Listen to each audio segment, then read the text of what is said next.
Posso recuperare tutte le mie telecamere analogiche in un impianto di videosorveglianza IP?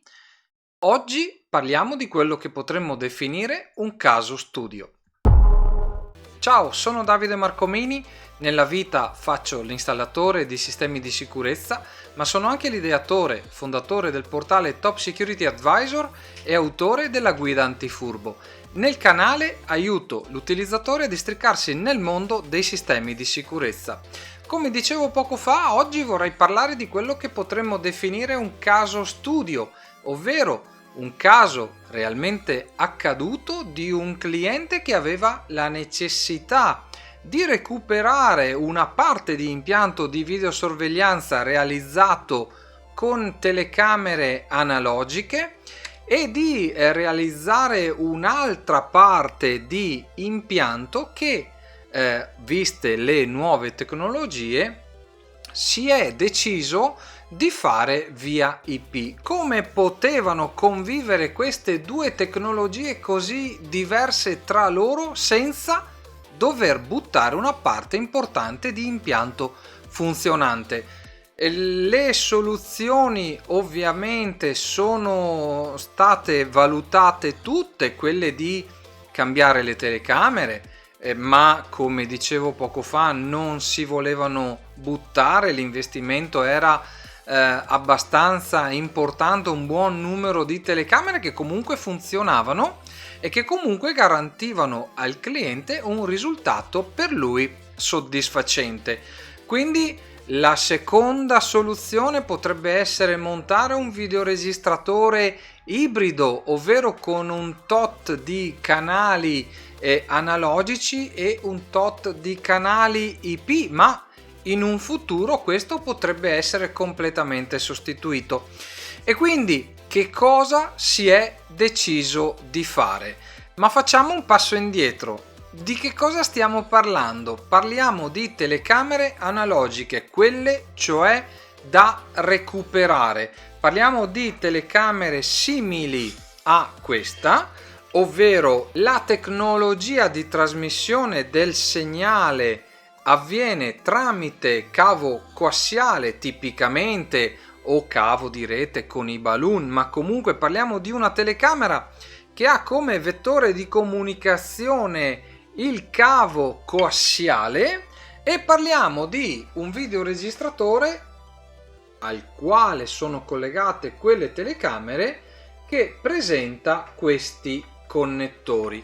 Ebbene, abbiamo un discreto numero di queste telecamere che si vuole salvaguardare e dobbiamo realizzare un'altra parte di impianto, ma questa volta con telecamere con tecnologia IP. Quindi parliamo di queste telecamere, parliamo di telecamere che trasmettono tramite cavo di rete e sono telecamere nativamente IP che sfruttano protocolli appunto di rete e sono quelle che, almeno dal mio punto di vista, rappresentano il futuro della videosorveglianza, mentre quelle che abbiamo visto in precedenza sono telecamere che rappresentano ormai ai noi il passato della videosorveglianza. E quindi se parliamo di telecamere IP parliamo di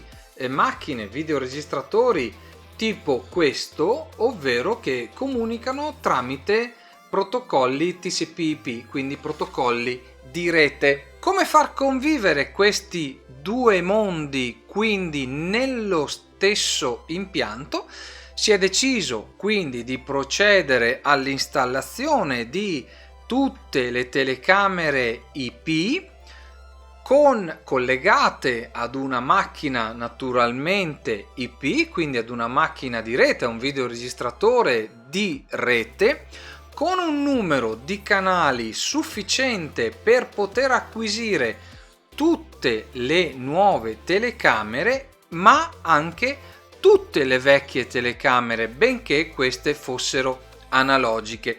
In virtù di che cosa? In virtù del fatto che le vecchie potrebbero essere sostituite un giorno e diventare anch'esse IP, ma in virtù del fatto che in questo momento di, chiamiamolo transizione, dovevamo acquisire tutte le telecamere vecchie nel nuovo videoregistratore. Come? Abbiamo detto che i due mondi non possono dialogare tra di loro nativamente. Allora che cosa si è pensato di fare? Si è pensato di acquisire i protocolli RTSP delle telecamere analogiche restituiti dal videoregistratore analogico come se fossero ciascuno un canale IP. Che cosa sto dicendo?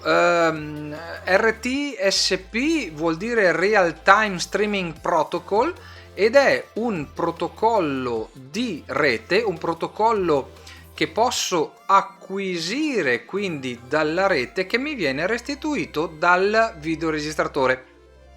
Va detto che le telecamere analogiche sono sì analogiche, ma il videoregistratore ha comunque la possibilità di dialogare in rete, quindi tramite la rete del videoregistratore riesco a sniffare, a prelevare appunto il protocollo RTSP per ciascun canale analogico.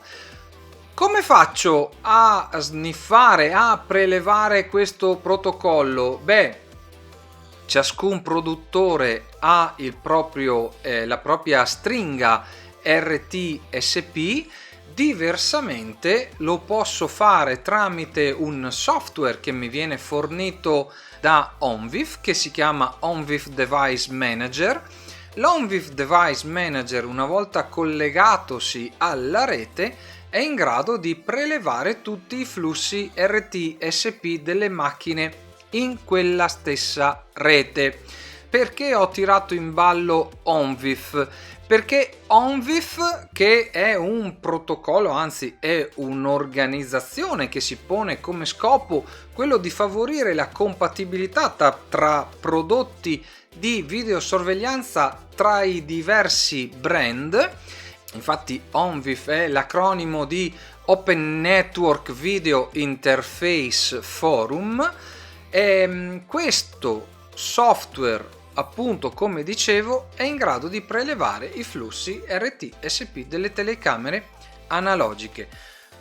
Nel videoregistratore IP andrò quindi a acquisire, anziché la telecamera IP, andrò ad acquisire il protocollo RTSP di tutte le telecamere analogiche. Perché? Perché lo streaming RTSP mi viene restituito per ogni singolo canale, ma anche per ogni flusso video, quindi posso distinguere per qualità del flusso video di ogni telecamera analogica.